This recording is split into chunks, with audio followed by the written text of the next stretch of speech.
Good morning, children. Let's continue with the lesson, The Adventure of the Blue Carbuncle. Okay, so in the previous session, we had discussed how Mr. Holmes had placed an advertisement in the evening newspaper about the lost hat as well as a goose. Okay, and Mr. Henry Baker had come to Holmes's house. Okay, so upon asking Mr. Baker from where he had bought the goose, Mr. Henry Baker told him that he had bought it from the stall of Mr. Breckenridge. Okay, so we'll continue with the lesson. So his remarks were suddenly cut short by a loud hubbub which broke out near the stall of Mr. Breckenridge. He was shaking his fists fiercely at a little rat-faced fellow who was whinging that the goose was his. As Breckenridge rushed fiercely forward, the little fellow flitted away into the darkness. Okay, so as Henry Baker was talking to Holmes, okay, there was a loud noise, okay, broke out near the stall of Mr. Breckenridge. Okay, and Mr. Breckenridge was shaking his fist at a little rat-faced fellow. Okay, and what was this rat-faced fellow doing? He was going on, whinging. He was going on, saying continuously in a very irritating manner that the goose was his. So Mr. Breckenridge rushed forward, okay, towards this rat-faced fellow, and this fellow, just escaped into the darkness. Okay, this may save us our visit to Brixton Road, whispered Holmes. Come with me, and we will see what is to be made of this fellow. Okay, striding through the scattered knots of people who had lounged around the flaring stalls, my companion speedily overtook the little man and touched him upon the shoulder. Okay, so walking quickly, okay, there are many people who had scattered, many people had gathered near the, stall to find out what this commotion was all about. Okay, so Watson, speedily walked and overtook the little rat-faced fellow, okay, and touched him on the shoulder. The little fellow quickly sprang around. He looked pale and rather scared. So when Watson touched him on the shoulder, the little fellow, sprang around, and he had a pale and rather scared look on his face. Who are you? What do you want? He asked in a quavering voice. Okay, so he's very scared and he began to shake badly. And a very shaking voice, he asked Watson who he was and what he wanted. You will excuse me, said Holmes blandly. I think that I could be of assistance to you. Okay, so Holmes comes around and told him that he hopes he will be of some help to him. You, who are you? How could you know anything of the matter? Okay, excuse me, I know everything of it, said Holmes, and then asked the little fellow to accompany them to his chamber as it was very cold outside. Okay, so Holmes assures the fellow that he knows everything, okay, about the matter, and asked him to come along with him to his chamber as it was very cold outside. Once inside, he threw himself down at Holmes' feet and clutched at his knees. Okay, so as soon as this man, okay, goes into the chamber of Holmes, okay, he throws himself at Holmes' feet and clutches his knees. For God's sake, have mercy, he shrieked. Think of my father, oh, of my mother.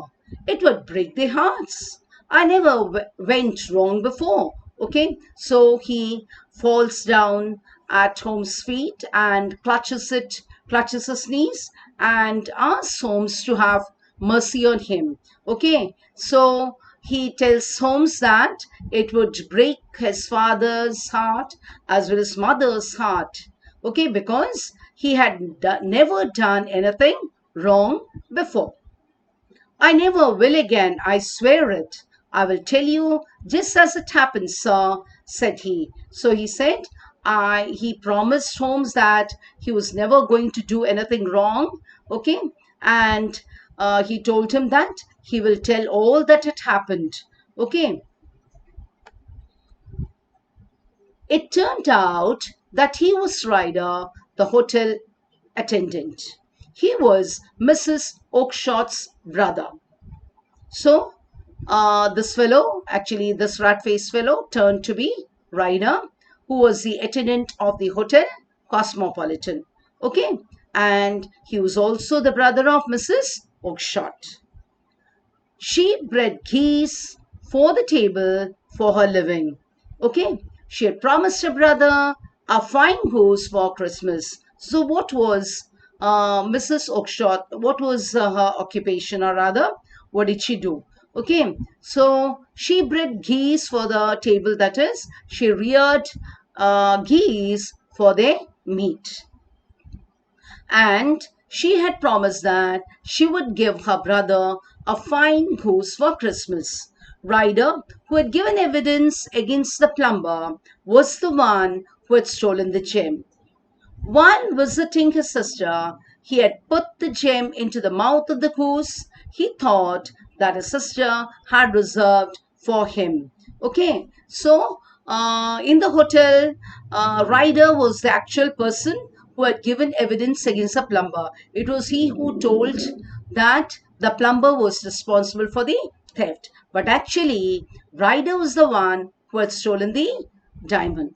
Okay, and when he visited his sister, he put the gem into the mouth of the goose because he thought that particular goose was the one which his sister had reserved for him. However, he got the wrong goose, and the goose that had the gem got sold to Mr. Baker through Mr. Breckenridge. Okay, but actually, what happened was Ryder got the wrong goose, and the goose which had the gem actually was sold by Mrs. Oakshott to Breckenridge, and Mr. Breckenridge sold it to Mr. Baker. In despair, Ryder tried to recover the goose from Mr. Baker by having him waylaid by hoodlums. Okay, so Ryder had to recover the gem. Okay, so he tried to recover the goose from Mr. Baker. So when Mr. Baker was mm, going past, after buying this goose, okay, Ryder tried to waylay him. Okay, he had those rough fellows. Okay, so those rough fellows came and waylaid Mr. Baker. But as it happened, neither did he get the goose nor the gem because Mr. Peterson came by and frightened the roughs away and brought the goose to Holmes. But as unfortunately, what happened was Mr. Ryder could not get the goose or the gem because Mr. Peterson, who was actually going past that way, frightened away the those rough fellows and brought the goose to Mr. Holmes. Ryder burst into convulsive sobbing. Okay, so could be now, as he said, that was the first time he had done something wrong. Okay, so he couldn't contain himself. Okay, he had been accused. Now, of course, Holmes had caught him. Okay, so he was sitting and shaking himself. He was sobbing and with his face buried in his hands and said, and now, I am myself a branded thief without ever having touched the wealth for which I sold my character.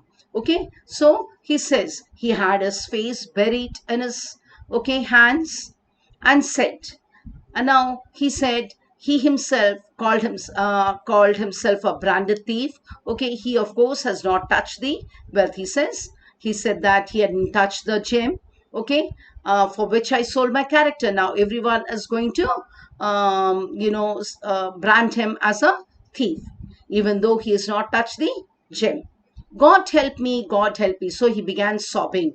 Okay, crying out to God to help him.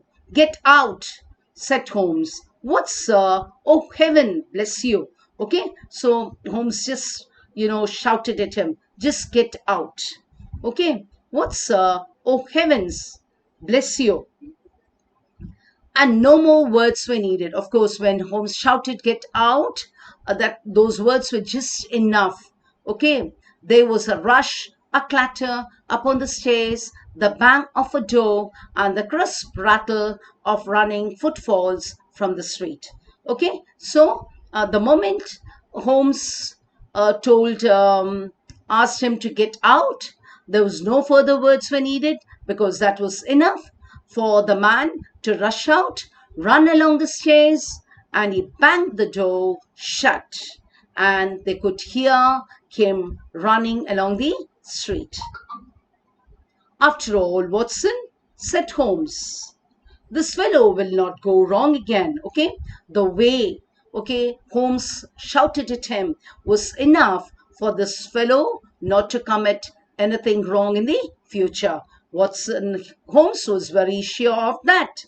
He's too terribly frightened. The way Holmes shook him up, it was enough that he was not going to commit anything wrong in the future. Send him to gaol now, and you make him a gaol bird for life. So now, even though he had stolen the gem of the Countess of Mocha, if and that was of course just the first time he's committed something wrong. Okay, so according to Holmes, if he sends this man to jail, gaol is jail. Okay, he will make him, or he'll be a jailbird for life. Okay, so beside, it is a season of forgiveness, since it is the, of course, as told you, since it was Christmas time, and since it's a season for forgiveness, it is better they forgive him. Okay, so it is better they forgive this fellow. For if he sends him to jail now, he will be, a jailbird for the rest of his life. Okay, so children, now of course you might have understood who the actual thief was, who had stolen the blue carbuncle of the Princess of Mocha.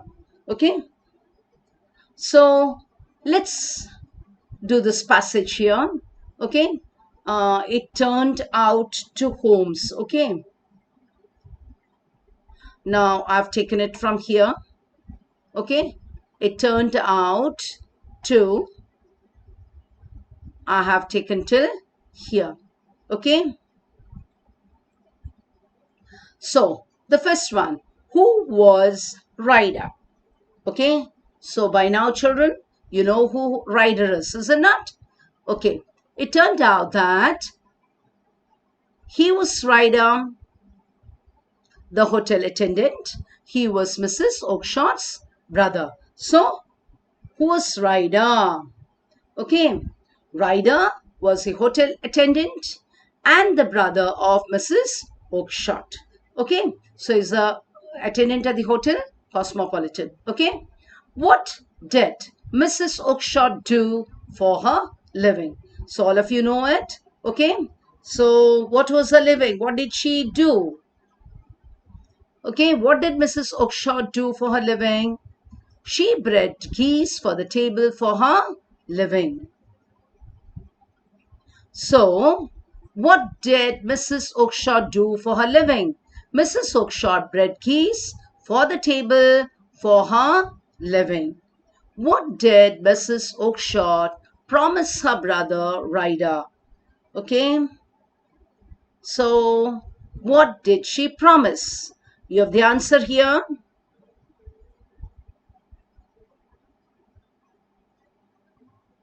Now, she had promised her brother a fine goose for Christmas. So, what did Mrs. Oakshott promise her brother Ryder? Mrs. Oakshott had promised her brother Ryder a fine goose for Christmas. Okay, the next one, the fourth one, she bred geese for the table for her living. Okay, so change the voice. Okay, so remember, children, what we had done for change the voice. Okay, so what's the answer? Geese was bred by her for the table for her living. Okay, the fifth one. Write the antonym or the following from the passage. Okay, so I have given the word here right. Okay, the antonym of right from the passage is wrong. And the second one is hope. The antonym for hope from the passage is despair. Okay, so children, I hope you enjoyed this lesson. Okay, so now we have come to a conclusion. We started with the uh, goose and the hat.